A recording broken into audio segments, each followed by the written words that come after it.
my register a little bit. That is terrible. What is that? It's a packaroon. A packaroon. It's supposed to be like a macaroon, but it's for your backpack. Are you just supposed to feed it to your backpack? Oh, you're right. Did you feed it to your backpack first and then steal it back and eat it? Well, my backpack isn't gluten-free. It's not? No. Oh, that's okay. a shame. Mm-hmm.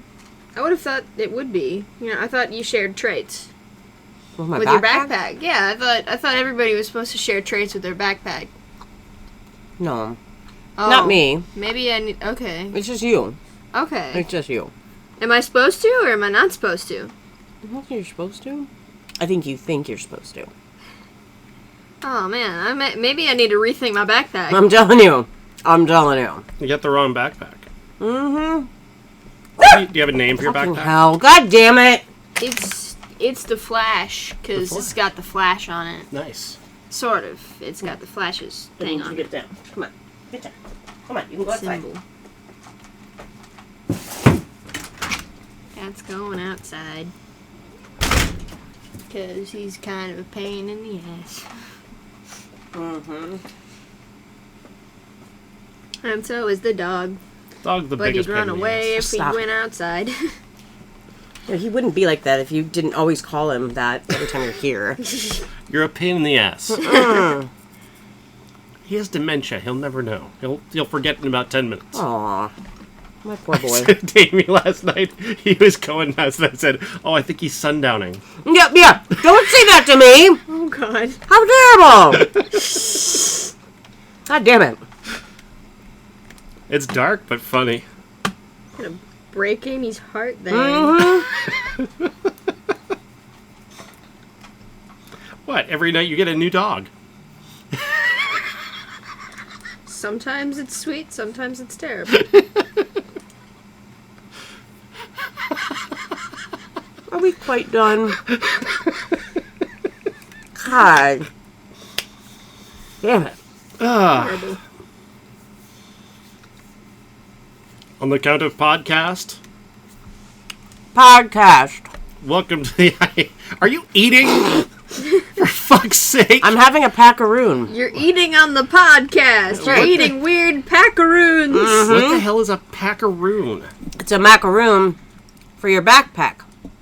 You pack it. Right. I don't understand. Well, I mean, that's just what this thing says. I've never had one before. It tastes horrible. But I'm done with it now. But you have horrible taste, so it makes sense. Right. I'm the one with horrible taste. You're responsible for today's movie. Anyway, Dick. so you have our sponsor. Yes. Forgive the packaroon. Oh my god, just finish your fucking food. Sorry, it's good. All right. Today's Everyone Hates Critics 1993 podcast is brought to you by Fiero. Fiero. Why does it smell like that? It's I Hate Critics. Whatever. Everyone hates critics. Everybody hates us. You probably didn't know that, but that's true. Oh yeah, we should probably apologize we didn't show the movie on YouTube. Every week somebody comments saying, because we got the title of the movie up there, and they go, Right. you didn't show the movie. Because that's not what a podcast is, guys. No, it's not. I don't know if you guys knew that, Also, but it's not. we don't Right. own Mrs. Doubtfire, so... Yep. Although, if you're interested, Dollar General's got it for $5. But I don't recommend purchasing it because fuck this movie. It feels so weird to say it, though. Oh my God, Like, I know. This movie is terrible. I hate it. I hate it. a lot. I think I probably hated it when it came out. But it's so hard to hate Robin Williams. Yeah. Because he's such a, just a sweet human being. Right. He's Robin Williams. I mean, it feels bad. I know you don't have this kind of thing for Robin Williams because you weren't old enough to know when he was. No, a and you were genius. like 7 when he died, so. Yeah. Yeah, I've seen him in a lot of stuff, though. I mean, or quite a few, anyway. He was a it was a big deal. It was a big deal. For a very long time, and his comedy specials when he was on cocaine, fewer people were funny on cocaine as Robin Williams. Something to be said about why he was funny to people on cocaine, though. again, he has such magnetic energy. He's, you know, and again, you got Sally Field in this movie as well. Harvey Fierstein, who I love in anything, but like, adorable Mara Wilson. we could have just like again, just made the film about her, but then we might as well just go watch Matilda. I like Matilda. Yeah, but she's fucking adorable in this movie. She's the only reason to watch this movie. And oh my god, Sally Field. Poor fucking Sally Field's character. Let's get this straight. For anybody who's listening right now who tries to defend this movie, Robin Williams is the villain. The villain! Of Mrs. Doubtfire. He's not the hero. He is the villain of this movie. That's right. So, like, consider, like, Joaquin Phoenix as the Joker. That's what Robin Williams is to Mrs. Doubtfire. Don't you agree? Yes. Like, it's a film about a villain. Because the plot here is that he is just a complete loser who can't keep a job, right? Who just wants to play with his kids all day, which is great. That's great, but you're not a child. Yeah. You're not a child. You're a father. Okay. He quits his job just because he's upset about some moralistic thing about smoking. He quits it, so he quits the job that he's doing, and he goes home to throw his kids a birthday party. His son a birthday party. One of the Lawrence brothers plays his son. Yeah. It's not Joey. I think it's Matthew. Well. And he throws this massive birthday party where it's like he gets an entire like zoo and fucking brings them into zoo. Their house. Yeah. And just ruins their entire neighborhood, pisses off everybody. Flo from Alice calls the police. Kiss my grits. Although it was a nice little cameo to see her in it. Good to see her get work in the 30 years ago. Right, exactly. Minutes before her death. Oh! I just want to do one Robin Williams picture.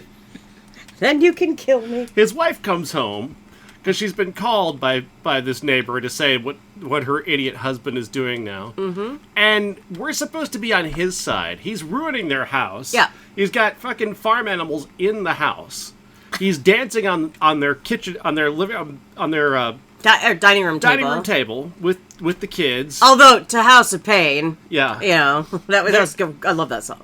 The kids are like swinging from chandeliers and like stomping on their furniture, yep. And he's like, "Oh no, I was gonna clean this up before you got home." How the fuck would you get it? That she had like 3 more hours left to her day. We also established that he doesn't clean. Right. They established that he's not somebody who knows how to clean anything. So he was never going to get this cleaned up. No. She was going to come home and yell at him and then clean it. Right. That's what was going to happen. Make her look like the bad guy. Yeah. Which is what he does throughout the entire movie. Mm-hmm. Is he makes her out to be the bad guy. Like she's some shrew. I mean, that's basically it. You're an asshole. Yeah, you're just a dick. You're just a fucking dickhead. Well, even from the outset, like this film starts out, we understand that he's a voice actor. Yeah. And this is why the movie was 2 hours long, because we have to indulge Mr. Williams in all of his voices all at the same fucking time. Yeah. I can't. So much shtick. So, and again, it's a lot of shtick. This man, I mean, the Fisher King's one of my favorite movies of all time, and it's partially because of him. Yeah. And I love him. I love him. But I wanted to kill his character dead right in the beginning. Like have obnoxious. Sally Field should have played a widow who hired a woman from another country called Mrs. Doubtfire, and then it's just her having to navigate not having a husband. And Mrs. Doubtfire is, could be trans. I don't care. That would be a better fucking movie. Yeah. No homo, dude. No homo. Good God. I don't like dressing as a woman. I just want to see my kids. So 90s. Good God. So 90s. So not Robin Williams. So not how I see him as a person. Yeah. But they had to throw that in a couple times. Oh, but then he's got a gay brother, and it's like he's not. Yeah. So he can't be that bad a person. He can't be, but yet there still were some pretty transphobic things that were in there. There's weird stuff. Yeah, including the fucking music. Walk like a man. The soundtrack jokes. Dude looks like a lady. I mean, just fuck you, movie. Fuck you. It's so cheesy. How do you not recognize how lame that is? My God. It's the cheapest shots. I mean, the cheapest jokes. They're so blatant.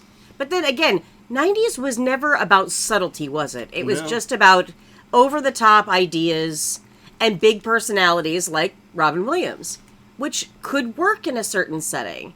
But I'd almost rather watch fucking Flubber. Oh, no. I would. No. I would. Trust me. I would. No. Yes. I'd rather watch Flubber.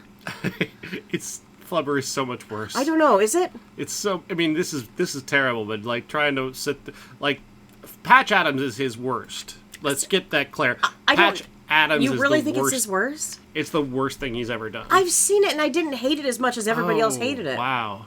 Yeah. Patch Adams. Obnoxious. And he did. I mean, Robin Williams is a genius, but he just made the worst fucking movies. Except for Fisher King. Father's Day. Oh! Fucking Father's Day. What a piece of shit that is. Wasn't he in Death to Smoochie? Yeah, that's not a bad movie. It's not a bad movie. But he 1 also made Hour Jack. Photo's a bad movie. No, oh, 1 Hour, Jack. 1 Hour Photo's a fantastic I fucking movie. couldn't. Like, it fucking freaked me out. That's the whole point. He's supposed to freak That's you none of my business. I want my Robin Williams.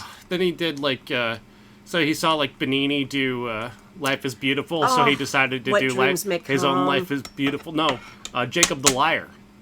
Jacob the Liar is his Jacob own Life the Liar is is him in the Holocaust playing a Jewish man who's in a internment camp, and he's like making up all these lies that people are coming to save them because he's trying to keep everybody from being sad in a fucking concentration camp. Jesus Christ. No. But wasn't Used Cars?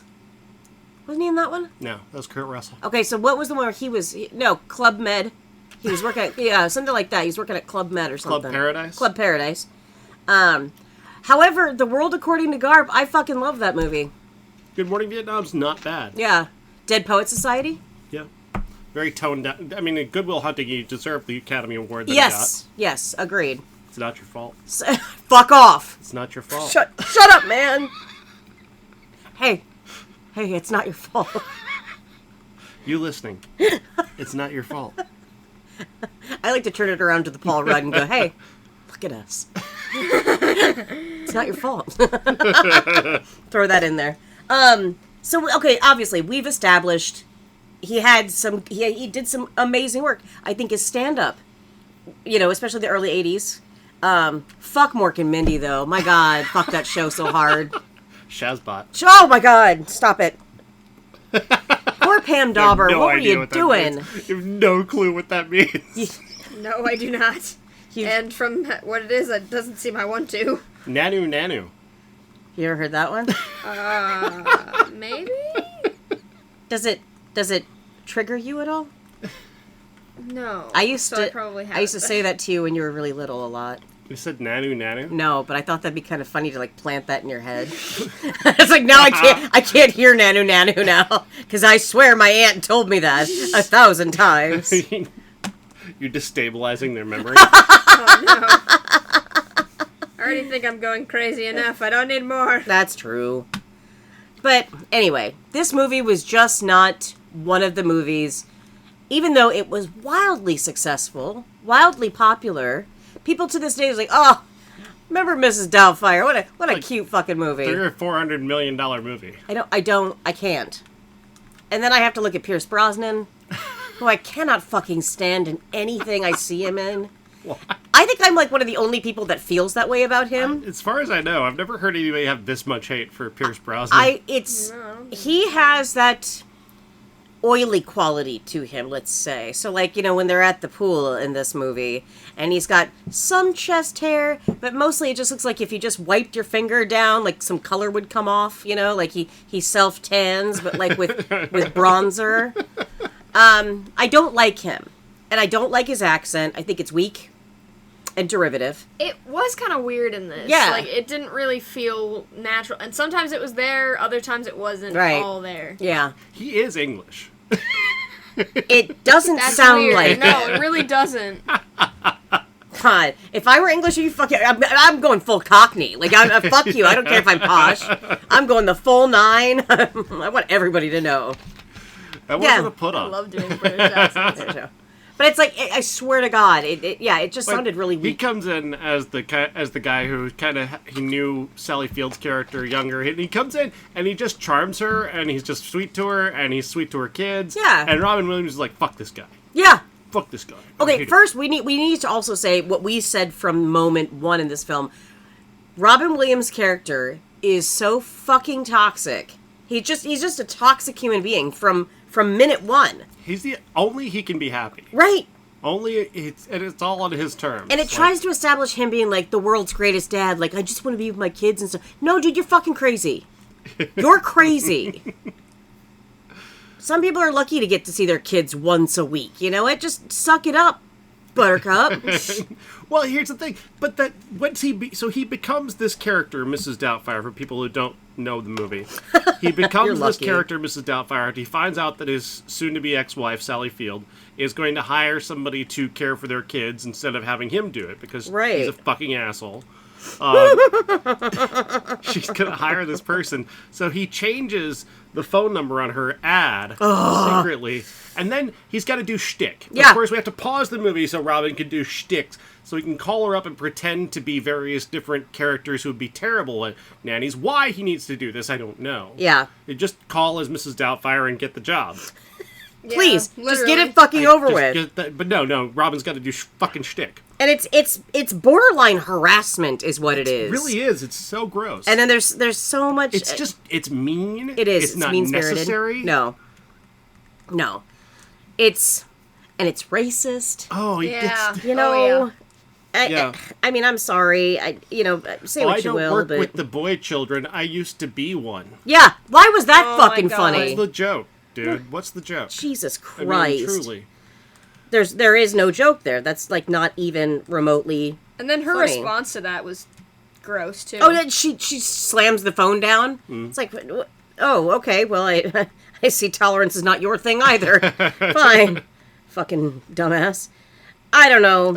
So finally he's got a brother, Harvey Firestein, and he gets him and Harvey Firestein's husband to make him up as Mrs. Doubtfire because they're Hollywood makeup people. They can make him up to be Mrs. Doubtfire, and Right. they do that for him. So they're just as bad as he is. And Truly, Yeah. I mean, you're aiding and abetting, right? You're contributing. they could have stopped the movie. They could have said, "Dude, you're taking this way too far. You need to get help. This is not okay." Nope. But no, they're right on top. They're just right in. Let's do this. Let's get you into your family home that you're not supposed to be in with the children you're not supposed to see during the week. Well, Harvey Firestein even says it like right after that. They split up, and Robin Williams' character comes over to Harvey Firestein's house and is talking to their mother. Which, by the way, the worst phone acting on the planet. I love you, Harvey, but that was just bad. Yeah. It's like Charlie Brown's teacher in the background. Wop, wop, wop, wop, wop, wop.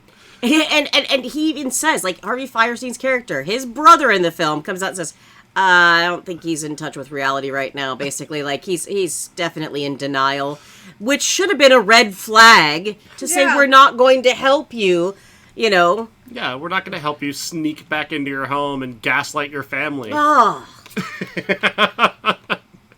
Like he becomes Mrs. Doubtfire, and he gets the job as the nanny, Right? and then he's basically the husband he should have been all along. Yeah. Yeah. See, you could have had it. You could have done this. Like- This is what you could have done. Been a good You father found who everything you could have done. Right. you could have been a good father who has your kids do their homework and clean the house, and you could learn how to cook and be a productive part of your own Right. family. But you chose to be an asshole. Let us not forget, you walked out of your job Yeah. as a voice actor just because you didn't want to force smoking on kids, which, again, I get it. fine. I get it. Like, I understand the moral objection. But you can't then go around, like, being morally superior when you don't have a fucking job. That's true. That's true. God. Like, and the privilege to be able to walk privilege. out on a fucking job like Yeah, that. yeah. Because he's got this very rich wife. Sally Field is an architect who designs things and gets paid very well to do it. And then he shames her about that. Yeah. Oh, you're never home. You're spending all the time with your corporate friends and doing all the... You hate corporate people. Why do you want to be with the corporate people all the time? It's her fucking job. It's the reason why you have a fucking house, asshole. Shit. The house that you just ruined with your fucking zoo party, you only have it because she goes to fucking work every day. Yes. And then she has to come home and clean up after you because you're her 5th fucking child. Like, for fuck's sake.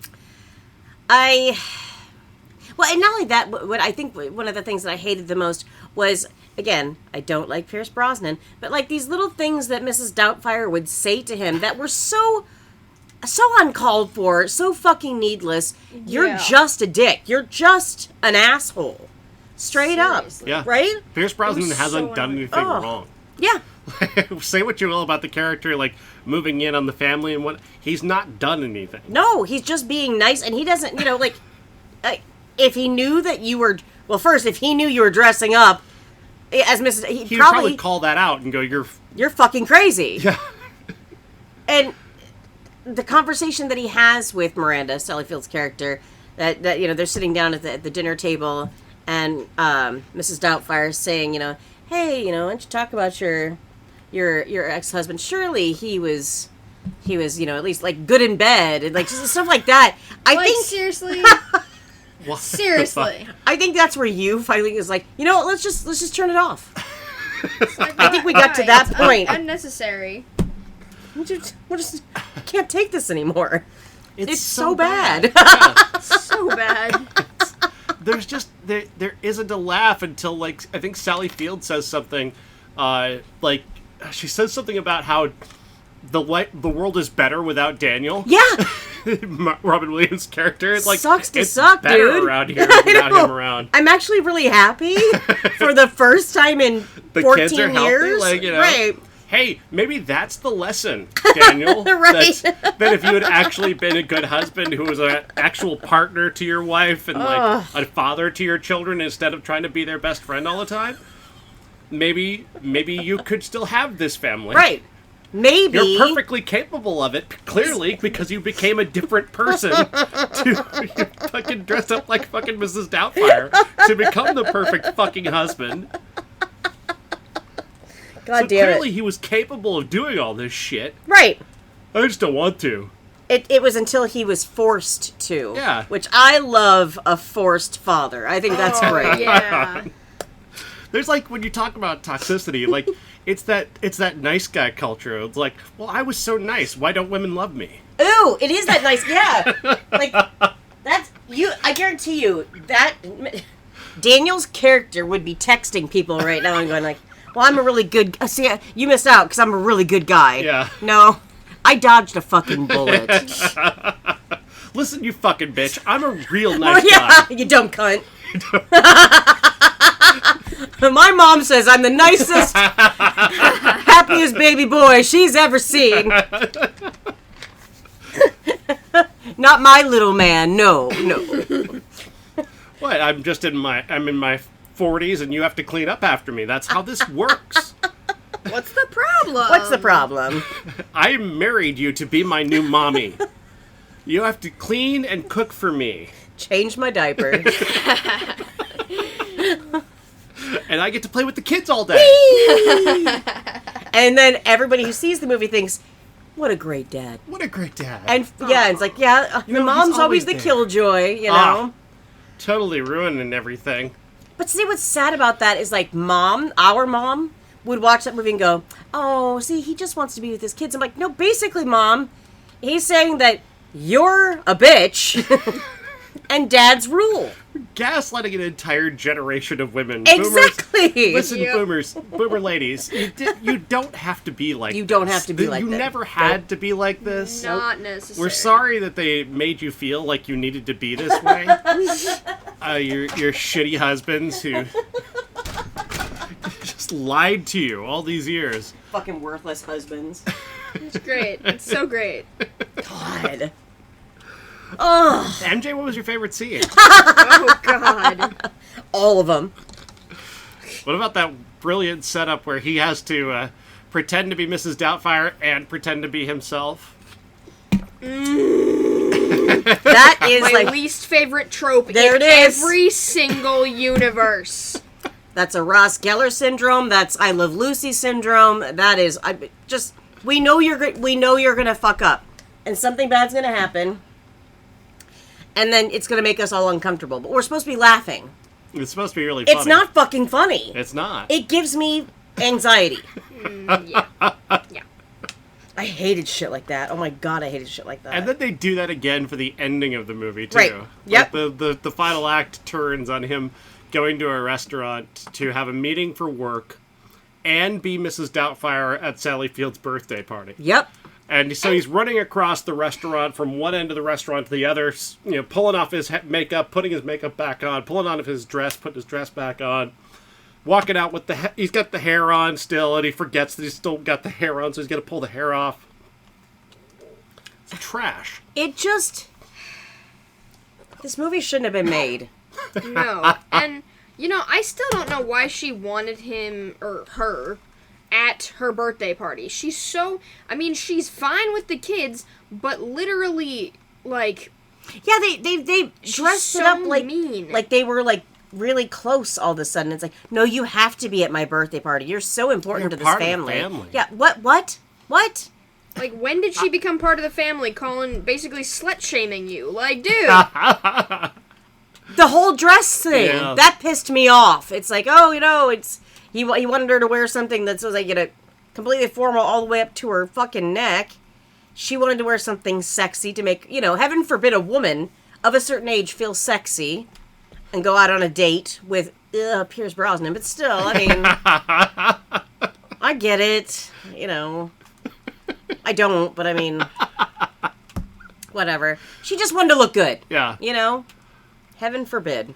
And this asshole's just got to continuously get in the way of that. But no, who invites their help to go to the family birthday party?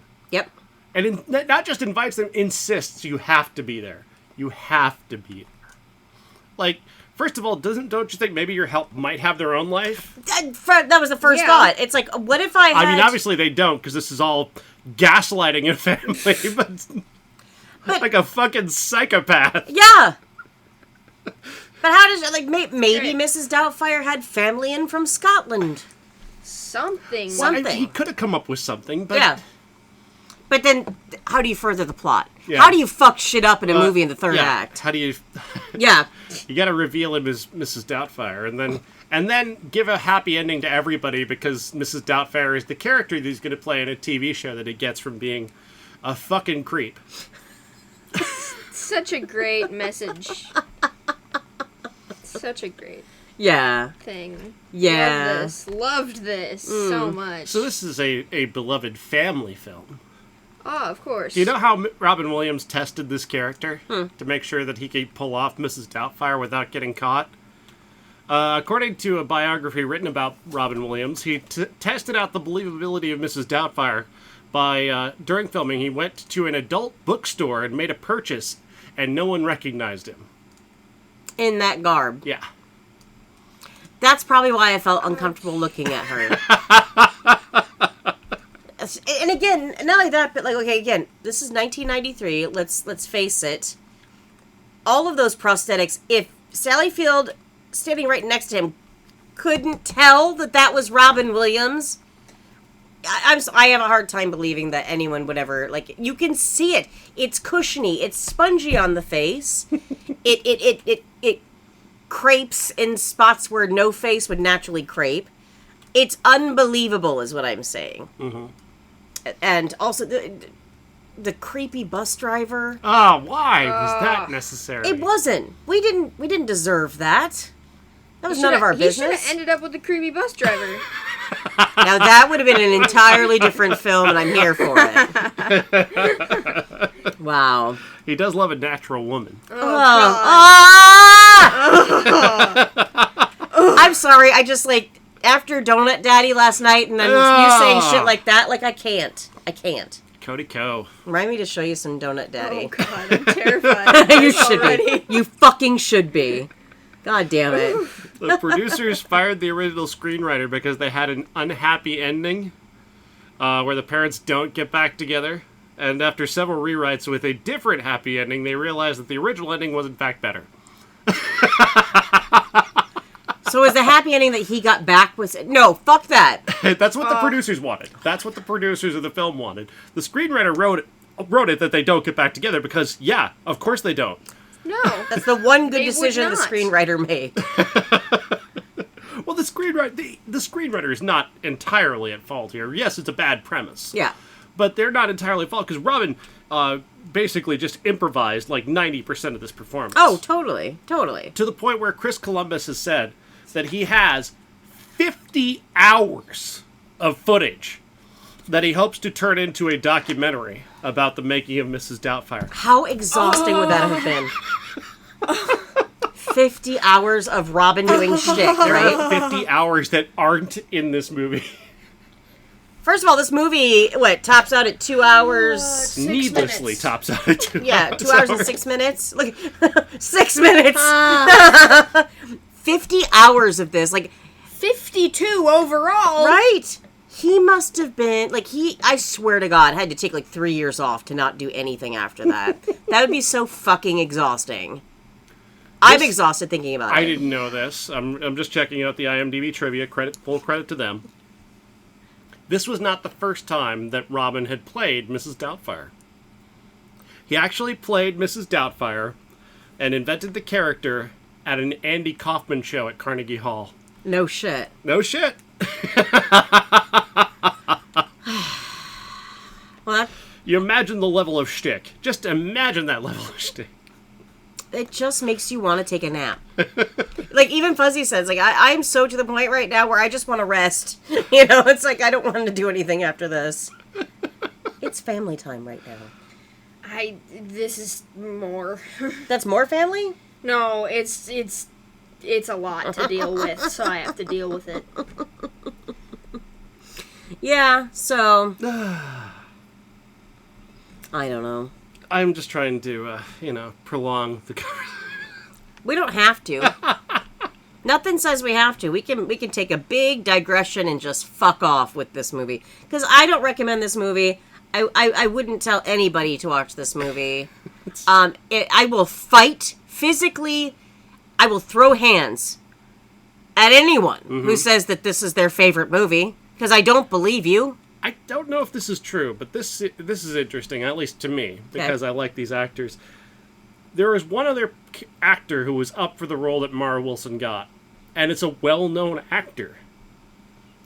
Blake Lively. You're kidding. Blake Lively was almost that character. She... Can you imagine a baby Blake Lively? No, I imagine her 4 babies that she has now, or whatever. That's just like the passage of time right there. Right? I think that actually brings it more home, It's because for some of us, Mara stayed Mara in our heads. But then I also follow her on, Instagram and stuff like that. And I feel old whenever I see her on anything.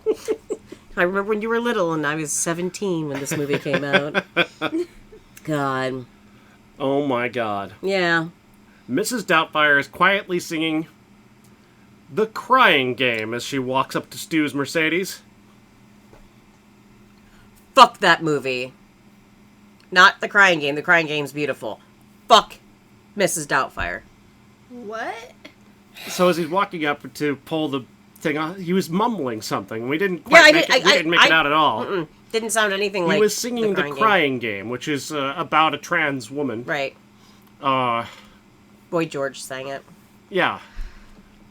Fuck The you. Crying Game is about a man who falls in love with a trans woman and how he tries to come to terms with the fact that he's in love with a woman who has a penis. Right. Wow. Yeah. And they... What a joke. What a ha-ha funny. Yeah. Not nearly as bad as what Jim Carrey will do to The Crying Game next year, but... Wait, what? You don't remember this? You don't remember Ace Ventura, Pet Detective? Oh, and then he does a whole... Sean Young is a man who is now a woman, and when he finds out that she was a man, he immediately jumps in the shower and starts scrubbing every inch of his That's body and right. drinking soap and of course on the soundtrack, The Crying Game. Jesus Christ. It is the single most transphobic joke in the history of comedy.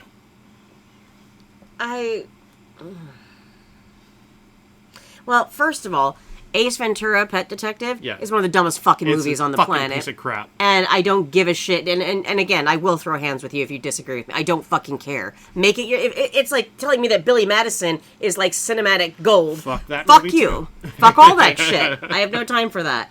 But.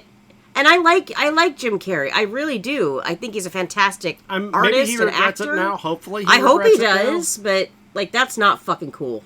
Just not at did all. that shit all the time in the 90s. Yeah. Just this gay panic nonsense.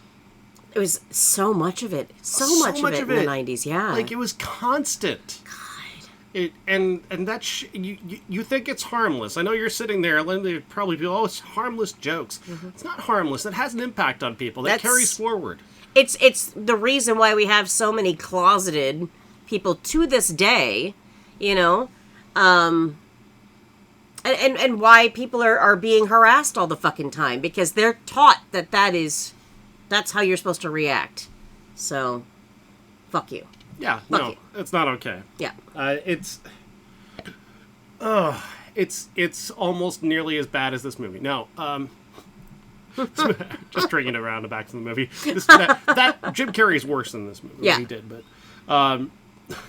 it's all bad because It's this all is a bad. bad movie. Yeah. I don't know. Why is this so terrible? I think we just laid a good case. Honestly, you know what I wish? I wish we had one person on our panel that liked every one of the movies we hated. You know what I mean? Oh my gosh, to argue the point. Yeah. Yeah, try and defend Mrs. Doubtfire. Right. Like as if- the audience is forced to do right now. Because I feel like we're when we hate something, we really hate something. Yeah. You know what I mean? So we almost need somebody to kind of like come in and go, all right, guys. Yeah. Let's dial it back, and then we all punch them. Should I call Bob? Is Bob a Mrs. Doubtfire No, fan? he hates this movie. We do need somebody, though, that... He would at least try. See, I wish Mom were alive, because she'd be a great one to gang up on. She'd be like, no, but it was cute, though. Oh, come on, it was funny. That was a funny... You know, like... Although I think by now she'd be a little bit... I think if she were still here, she would have evolved a lot more. Yeah, she probably would hate stuff the way that we hate it. But... Stuff like Mrs. Doubtfire, you know her favorite fucking movie, one of them was The Butcher's Wife. I mean, She liked Pretty Woman. she loved Pretty Woman. That She movie's took me to that in the trash. theater. That movie's trash. That's probably why I had a panic attack in the theater. Thanks, 1990 Amy. And Julia Roberts. Mostly Richard Gere, because, ew, that just creeps me out. But, I'm sorry. I'm not supposed to be downing A-listers on this show, are we? Tangent. I believe it was Karina Longworth was doing on her podcast, talking about how you ever notice this about the people's sexiest men alive are the most asexual men you've ever met? Oh my god, why is that true? Why is that true? Because they want to find the most inoffensively beautiful people they can find. That's why Blake Shelton keeps showing Blake up? Shelton. Yeah, I don't fucking get it. I don't fucking get it. Like, Paul Rudd, very attractive man, but he is not sexually forceful, would you say? He doesn't have a forceful sexuality. I think you're asking the wrong person, because I've definitely had nights where I'm thinking he could force himself on me all he wants. Ugh. As we know by my collection in this house of memorabilia. The But- future shrine But that we'll I have say that for because our show. she was talking Right. about how asexual Richard Gere actually is when you get down to it. And the Yeah. modern Richard Gere really doesn't have a particular... That's true. Yeah. Yeah. I see that. McConaughey looks like he wants to fuck you. You know what I mean? He always looks like he wants to fuck you. And not just like me or you or you. Trying to give people like anyone. Yeah. trying to give you the breadth here of what we're talking about, because like, you know, yes, we're talking about handsome men, but some men have a particular energy. Channing Tatum looks like he'd fuck you. Yeah. You know, I would look like I would probably fuck him too, to be honest with you. He's a good looking guy. And he was a male stripper. What do you not love? The different sexual energy is what we're Like, discussing. Johnny Depp Johnny has that. Depp? He has a particular, A smolder. a vibrant sexuality. Blake Shelton does not. Blake Shelton is like vanilla ice cream, and I bet his sex is that way too. Sorry. Chew tobacco, chew tobacco, chew tobacco, spit. Missionary 2 pumps, we're done. Was it good for you? No, Blake. It's never good That's why enough you're for hearing me. the buzzing. Gwen Stefani's gonna send a cease and desist to us. I swear to God. I don't care. Whatever. I'm thinking like Chris Hemsworth. Now that's sexy energy right fucking there. To me, Tom Hiddleston, that's really sexy energy. I'm all for that shit. Robert fucking Sheehan. But like That's sexy. Tom Hanks, Damn it. wonderful human being, Yeah. not a smoldering sexuality. Probably maybe a scoop of strawberry with my vanilla. Because let's face it, I can see Hanks being kind of spicy if he has a few beers. It's like, hey, how about I hang you upside down and kiss you in a place just like Spider-Man kissed MJ. Not you. MJ. Some Spider-Man, I wouldn't mind. Tom Holland? I knew it.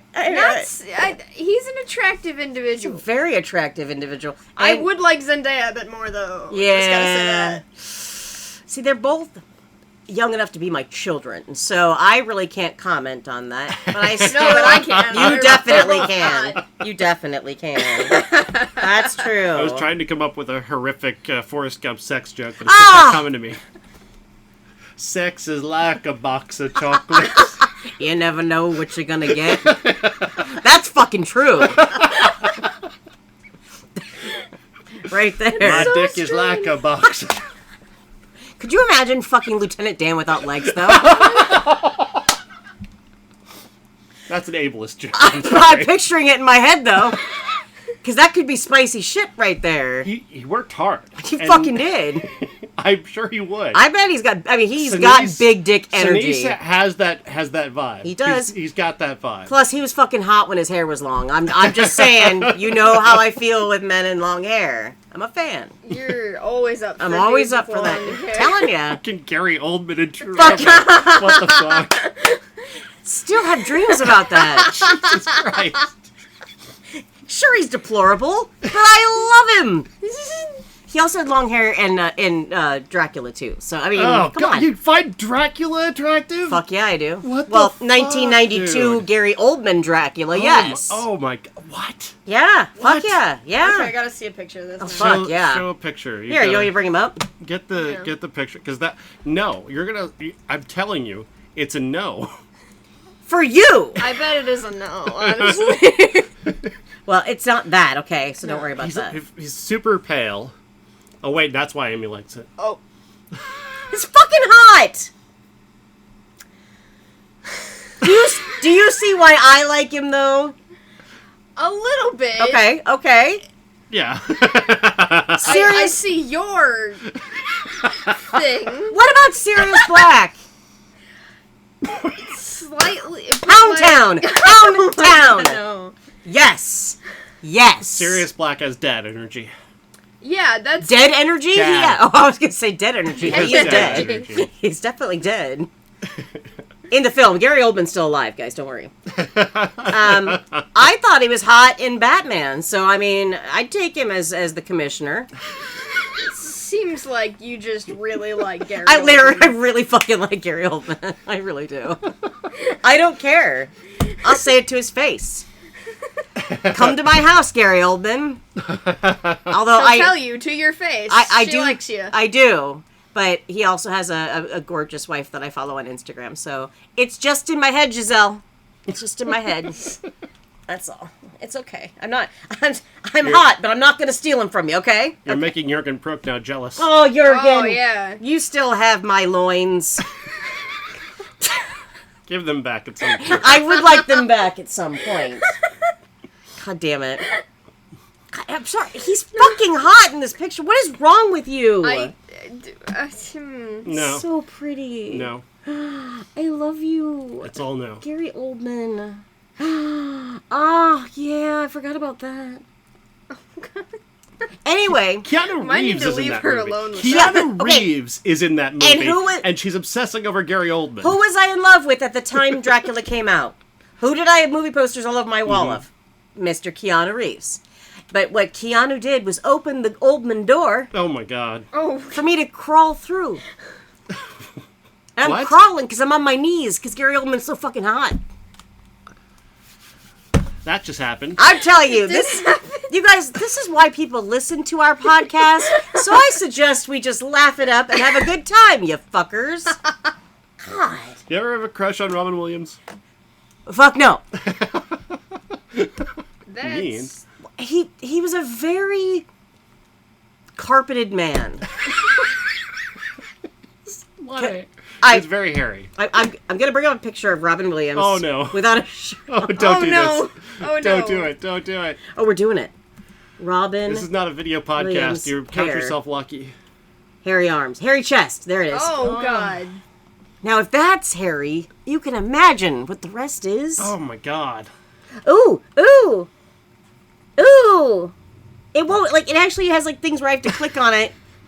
And unblur it. Is that, oh, I think it's because I'm on my VPN and it thinks I'm in Britain. Hang on. Oh, okay. I was like, Turn off safe search. Okay.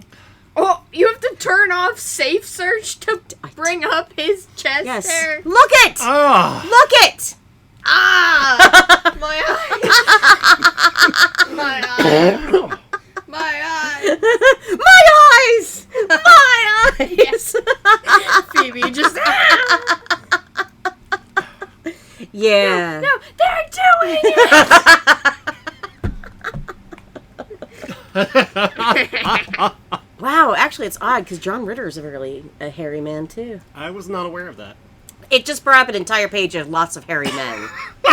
So, look it! That's gonna be in your search history forever.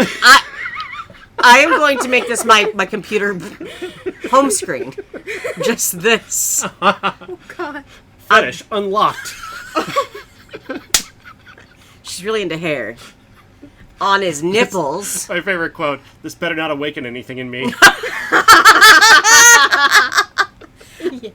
It gives off, like, porno daddy, like, energy. Ah.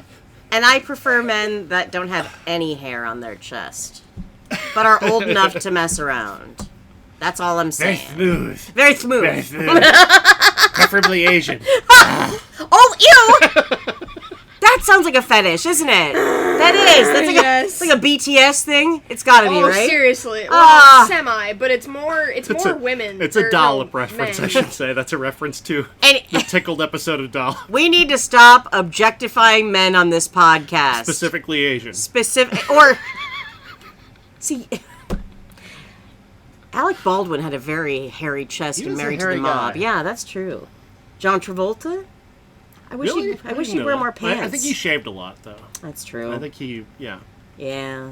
Ah. Ah. Would Cage, you see- Nicolas oh, Cage no. used to be really hairy, too. Turn it Yeah. off, man. All right. Get broken in your eyes. I'm gonna go back to Gary Oldman's face now. That's fine. So, yeah, Mrs. Doubtfire is bad. It's a bad fucking movie. It hasn't aged well over 30 years. No. I know it's well remembered by a lot of people. It's not funny. You can have that. Just don't be our friend. You know? Why does 1993 suck so bad? It just does. It's just so terrible. Like, we watched the Academy Award movie. Watched the Academy Award movie last week, and it was awful. It was awful. It was awful. And now this is awful too. I hate it. Like, the only thing that's good are parody movies. Yeah. That's the only good Well, movies. and then anything with Kevin Kline in it, basically. I mean, Dave, yeah, yeah. Dave. Dave's a great fucking movie. I mean, at this point, would you say Dave wins the Academy Award if you were voting? for me, Like, Dave would win the Academy Award Yeah. for Best Picture. it's a lighthearted romp. It's got great 'Cause- acting. It's got a great story. So we're not going to be Romp talking is a about weird Schindler's word. List. We're This is not the show. we're You're not doing listening it. this far, you know it's not the show This for is Schindler's not. List. Yeah. if you want us to be erudite, film critic-y, like, go to Sean's stuff for that. But on this podcast, we are white trash, talking about shitty movies from 1993 because we can't let go of the fact that we're not 15 anymore. That's what this podcast is. And hairy men. And hairy men. And For some reason. poor MJ. Yeah, I'm just in the middle of it all. Just You are. like, what is happening? You didn't David deserve Tennant this. a hairy man? I think he has some hair on his chest, yes. But it's not off-putting. It's not oily looking. Because our I'm going to second bring that up. our second part of the podcast today is not another 1993 movie.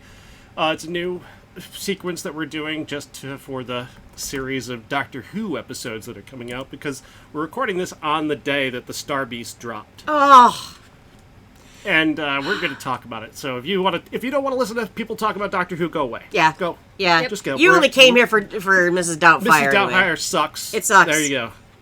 Because at this point, we're about to talk about something that was really fucking great. It's really amazing. Yeah.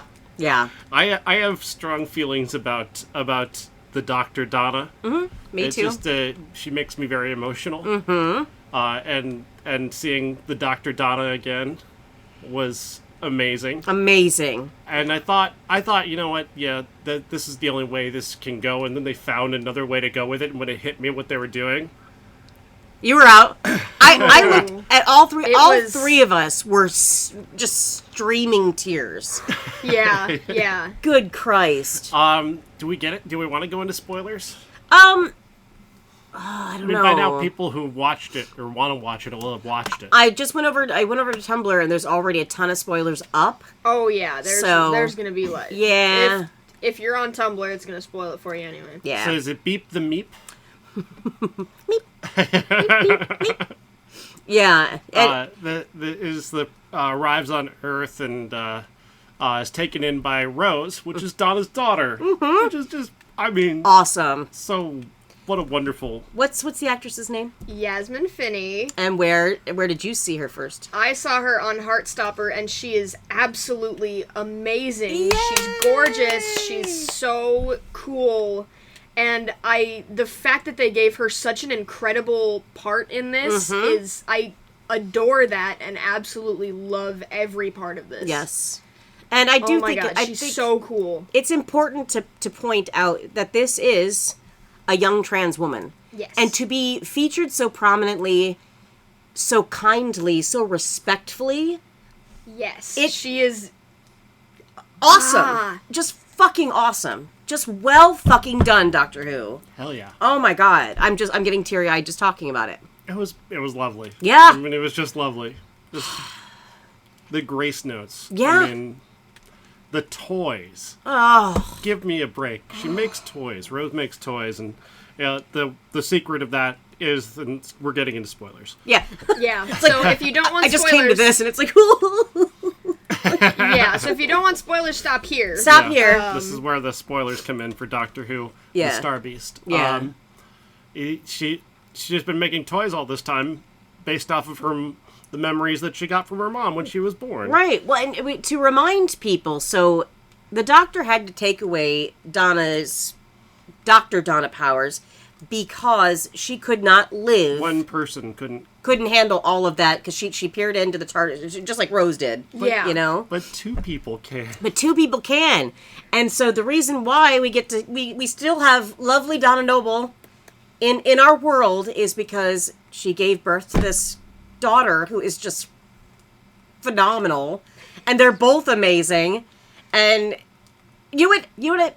Rose is exactly the daughter that Donna would have. It's Yes. just perfect. It's just it's so well written. Again, I'm so happy. As much as I love the writers of the past, but Russell T Davies just knows what he's fucking doing, and he does it with so much heart.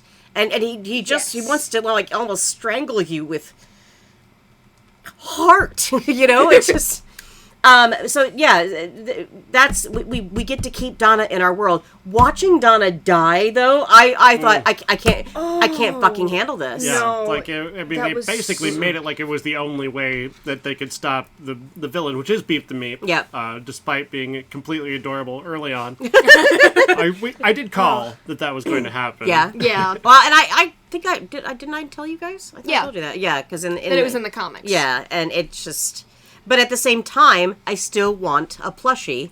Yes, because Of the the- first of the part cute of it is one. adorable. And I mean, they weren't always evil, they got turned evil. Right. So there was an adorable version of them at one point. Exactly. And I want one of the adorable versions because those things are freaking cute. They look at you and they're just like, and he was just like, I want a friend. Will you be my friend? And he's talking to the toy, and then you're just like, God, toys. that's like me talking to inanimate objects at my house. You know, Like, will you be my friend? will you be my friend?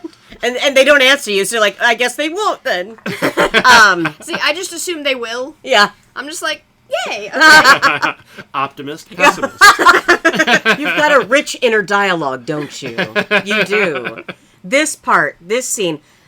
By the way, the TARDIS is fucking gorgeous. It's very clinical For a looking. little For a little while. But it's this line that David Tennant, like he's actually fucking with the console and he's talking to Donna and he's like, I really do remember though, every second with you. I'm so glad you're back because it killed me, Donna.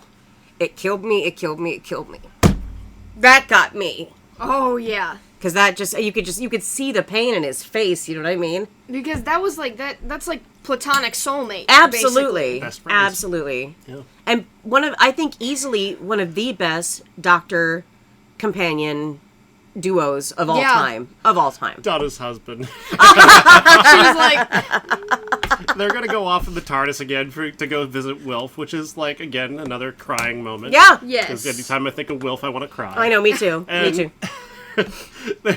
They're getting in the TARDIS just like most men would be jealous of me getting into a box with another man. He's like, Not yeah. him. Not him. Not him. The look on the Doctor's face is like, well, What? fuck you then. Like, maybe this isn't a great marriage then. Maybe not. Because, I don't know. I was worried. There's not a good history for people who fall in love with Doctor Who companions. So I was worried about him first when the Doctor meets him initially and has him drive him to the site where an alien plane or an alien ship has crashed. I Right. thought he's Oh, going to yeah. get Donna's husband killed. He's going to get him killed. And then we're going to have David Tennant crying again and going to have one of those moments. Of course, it happens there. Mickey, it happened. Not Mickey. He didn't die, did he? No. No, didn't. he ended up with Mark. Who was it? Martha. I can't remember his name now. He got turned into a Cyberman. Oh, Danny Pink. Danny That Pink. was Clara's. Yeah, Yeah. Clara's I boyfriend, hated yeah. that. That sucked And then- for her. One of the biggest ones that got turned into a Cyberman was Lethbridge Stewart. So Kate's dad, who was originally the head of unit back in the old days of Doctor Who, and that is one episode that made me fucking bawl my eyes out because Kate's yeah. coming, like, she drops to the ground and her dad, as Lethbridge Stewart, picks her up and takes her to safety. So he, just proof that the Cybermen, the whole technology couldn't take over a brain that cared so much about the Doctor and about saving the day and that kind of thing. And Danny Pink did the same thing because he tried to fight that as much as he could. So, Oh, Cybermen are they're devastating. They They're are. devastating to the entire thing because, like, I mean, I watched Torchwood and I absolutely adore Torchwood. But it's heartbreaking. I can't watch this specific episode. It's the 4th episode in the first season, and it's called Cyberwoman. There's a character called Yanto Jones, and he had a girlfriend that got turned into a Cyberwoman, Kept her in the basement. kept her in the basement of Torchwood, and then had to watch as his team shot her and destroyed her because she could not be saved. She was too far gone. And it's like, it literally, those Cybermen have torn so many families apart. yeah. It's horrifying. Like, it's not like the Daleks that just kill people. They literally turn them into machines and force you to kill your own loved ones. Like, that is a whole nother level of cruelty and torture. Well, and I think about that especially, and then I think of when we first meet Clara as Oswin, Remember, it's Doctor and Amy and Rory, and they're out there, and then we realize at the end that Osmond's actually a fucking Dalek, and she doesn't even realize it. That breaks my heart. She's just trying to make soufflés in her kitchen. Exactly, and then as when she's like saying no, her voice keeps changing. It changes finally into the full Dalek noise, and Matt Smith as the Doctor. Matt Smith does the best heartbreaking face, though. I mean, he's just one of those. He's one of my favorites. But like, just looking at the Dalek and just like, yeah, and it's kind of like teary eyed and shit. So many. Well, that's the thing about Doctor Who is that it's so emotionally driven. You have to have the right writers to do it, and you have to. And these people are just like, it's so woke now. No, fucker, it was always woke. It always has been. Go back and watch Tom Baker. Go back and watch Pertwee. Could you say that again? No. But I mean, this show has always been so important because it cares about everyone. It'll touch everyone's life in some way. That's why it's like for this particular, like, we were so excited to turn it on. I'm so glad it turned out the way that it did. It was literally perfect. Yes. It was exactly what I wanted to see, and I've never seen something that I, like, literally looked like it went into my brain and just picked out what I wanted to know. This one's for MJ. That's what it felt like. It felt like, okay, we're just gonna make it everything that would make MJ everybody happy, yes. And it's like, I just want to scream about it. They did. They ticked every box. Yeah. But not in such a way that would almost be annoying. Like that would be kind of gratingly irritating. It had all the adventure of an old RTD made Doctor Who episode. David Tennant is a gift from God. I'm sorry. There's nothing he can do that I will hate ever. Yeah. By the way, that's also a mention to please go watch Good Omens, season 1 and 2. It's fantastic. Absolutely wonderful. It's wonderful. But this has him right back in his prime. Like he never left the role. It's just I don't know if there's any other person that could do this, that could pick up the mantle the way he did and run with it right back in like he hadn't left, So somebody up here, Slutty Patrick Starr on Tumblr says the TARDIS making a coffee machine and then proceeding to have a meltdown over spilled coffee is so funny. Girl, you did not think this one through. Fantastic. Yes. Fantastic. That's a spoiler, by the way, too. So yeah, that beautiful TARDIS, it's gone. It's already on fire. That's also very Doctor Who. Like, here's something beautiful. Nope. It's very Dr. Donna, though, too, isn't it? It's like very much that would happen to them. I mean, they're the ones who... she's so brilliant now. Yeah. Or she was so brilliant when she's Dr. Donna, but she still will spill coffee on the console. Well, isn't it weird? Like, there's a lot of fire where she goes. Consider the fact that they went to, Pompeii? Oh. You know what I mean?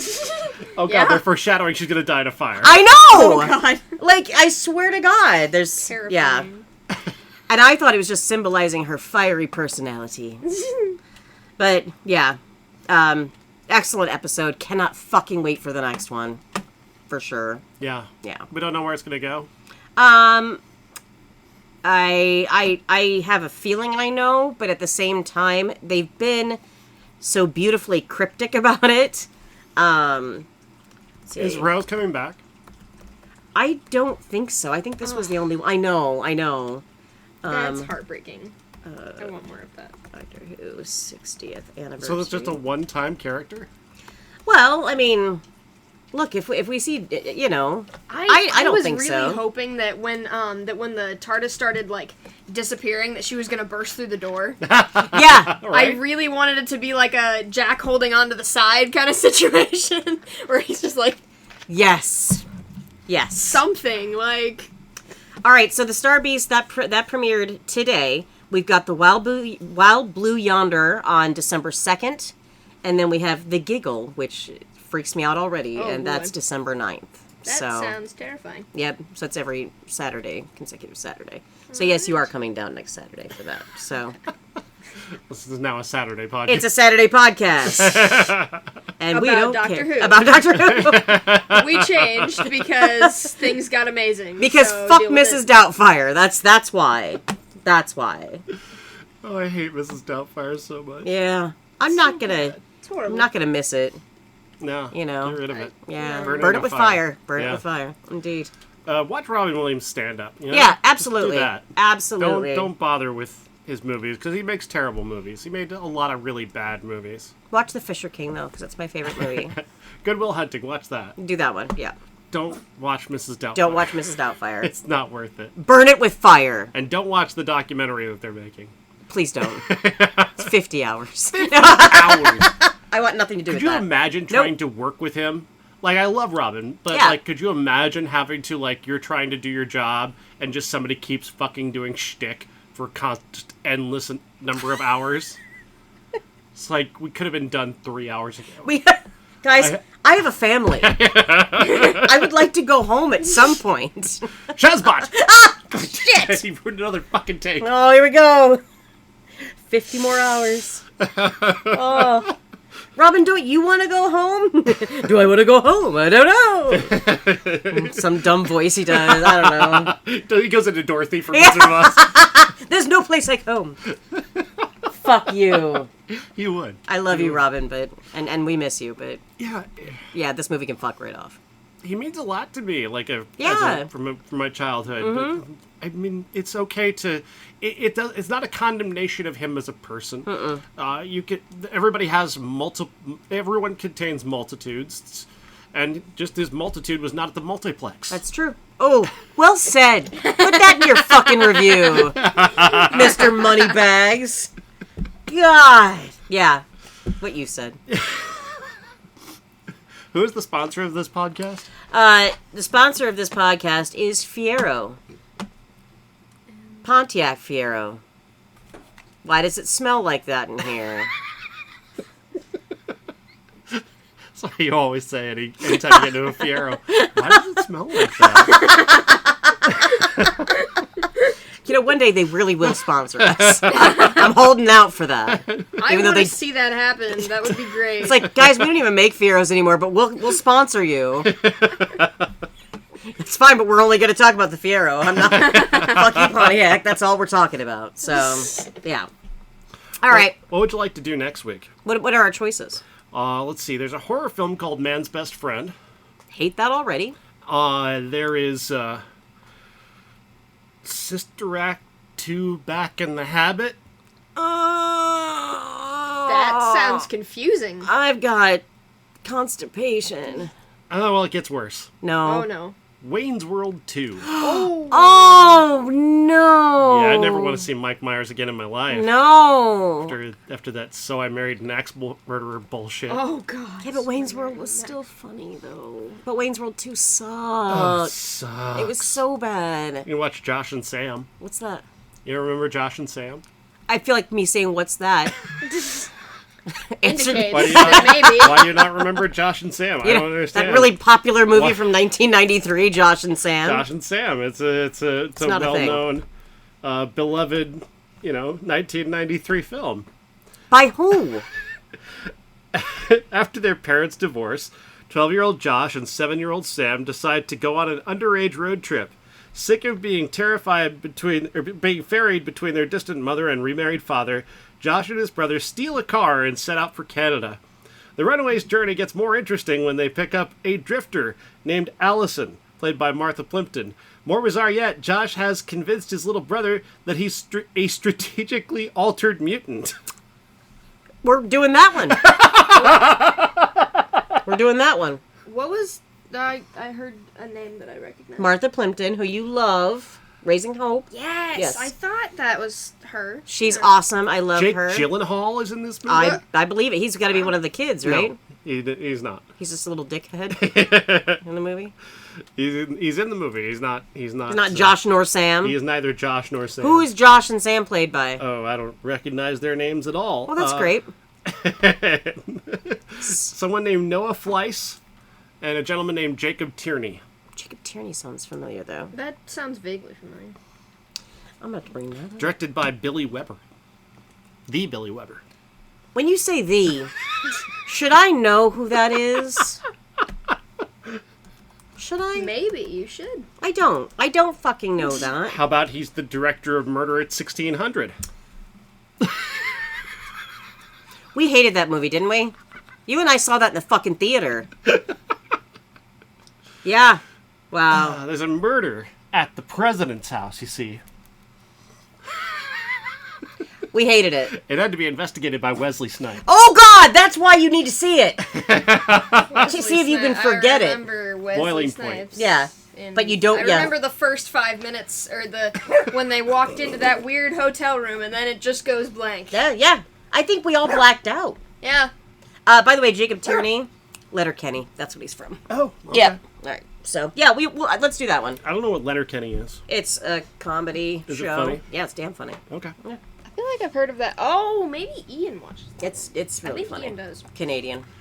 Amy has actually updated the I Hate Critics Facebook page once or twice. Once or twice, but I forgot my password, so I can't change the name yet.